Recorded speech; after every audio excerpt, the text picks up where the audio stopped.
हर हर महादेव। दोस्तों, आज सुनेंगे सावन सोमवार व्रत कथा। हिंदू धर्म में सावन का महीना भगवान शिव की उपासना के लिए अत्यंत पवित्र माना जाता है। इस महीने के प्रत्येक सोमवार को श्रद्धा और भक्ति के साथ व्रत रखने तथा भगवान शिव और माता पार्वती की पूजा करने का विशेष महत्व है। इस ऐसी मान्यता है कि जो भक्त सच्चे मन से सावन सोमवार का व्रत करते हैं उनकी मनोकामनाएं पूर्ण होती हैं, परिवार में सुख शांति बनी रहती है और जीवन के सभी कष्ट दूर होते हैं। प्रस्तुत है सावन सोमवार के प्रचलित व्रत कथा। बहुत समय पहले एक सुंदर नगर में एक धनी साहूकार रहता था। उसके पास धन, वैभव और सम्मान की कोई कमी नहीं थी, लेकिन उसकी कोई संतान नहीं थी। संतान प्राप्ति की इच्छा में वह और उसकी पत्नी प्रत्येक सोमवार भगवान शिव का व्रत रखते, मंदिर जाकर शिवलिंग पर जल, दूध और बेलपत्र अर्पित करते तथा पूरे विधि विधान से पूजा करते थे। दोनों पति पत्नी की भगवान शिव के प्रति अटूट श्रद्धा थी। साहूकार की पत्नी से भगवान शिव अत्यंत प्रसन्न थे, किंतु उसके भाग्य में संतान का सुख नहीं लिखा था। एक दिन माता पार्वती ने भगवान शिव से कहा, प्रभु, यह साहूकार आपकी इतनी श्रद्धा से पूजा करता है, इसकी भक्ति देखकर मेरा हृदय द्रवित हो जाता है। कृपया इसे संतान का सुख प्रदान करें। भगवान शिव ने कहा, देवी, इसके भाग्य में संतान नहीं है, फिर भी आपकी प्रार्थना का सम्मान करते हुए मैं इसे एक पुत्र का वरदान देता हूँ, लेकिन उस पुत्र की आयु केवल 12 वर्ष होगी। भगवान शिव और माता पार्वती के बीच हुई यह बातचीत साहूकार ने अनजाने में सुन ली। वह पहले तो दुखी हुआ, लेकिन भगवान की इच्छा मानकर पहले की तरह पूरी श्रद्धा से शिव जी की आराधना करता रहा।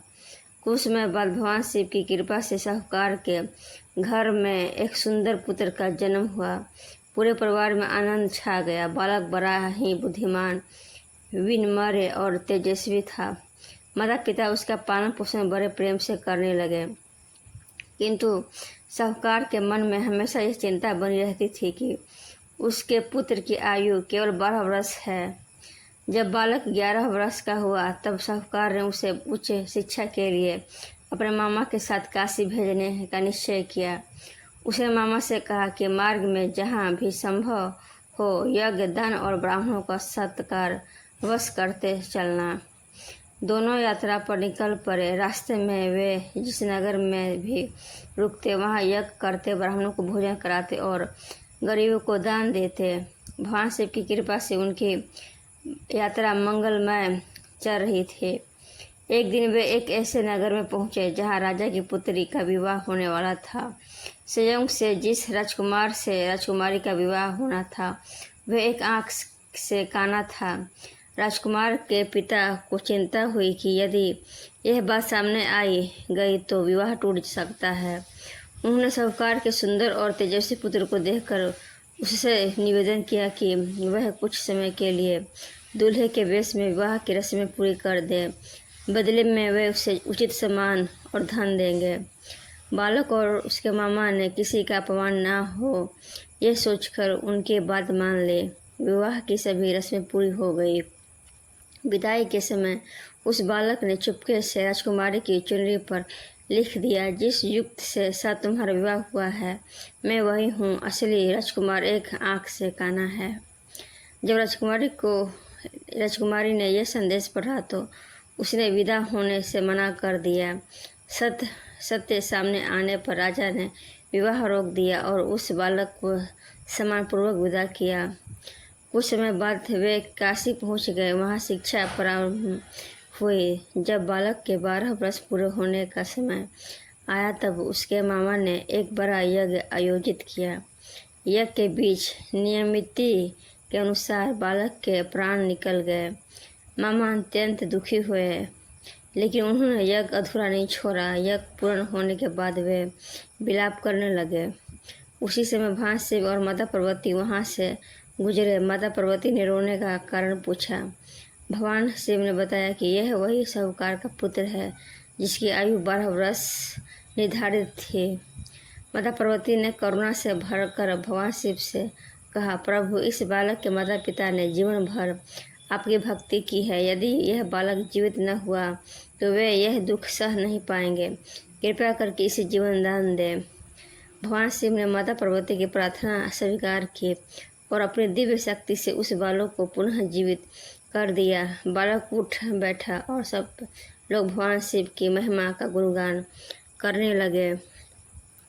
शिक्षा पूरी होने के बाद बालक अपने मामा के साथ घर लौटने लगा। मार्ग में वह उसी नगर पहुंचा जहां राजकुमारी का विवाह रुका था। राजा ने उस युक्ति को पहचान लिया और अपनी पुत्री का विवाह उसी के साथ विधि पूर्वक संपन्न कराया। उन्हें बहुत सा धन, वस्त्र और उपहार देकर सम्मान सहित विदा किया। उधर साहूकार और उसकी पत्नी अपने पुत्र की प्रतीक्षा कर रहे थे। समय बीतने पर भी जब पुत्र नहीं लौटा तो वे अत्यंत व्याकुल हो गए। उन्होंने निश्चय किया कि यदि पुत्र का समाचार नहीं मिला तो वे अपने प्राण त्याग देंगे। उसी समय उनका पुत्र अपनी पत्नी और मामा के साथ घर पहुंचा गया।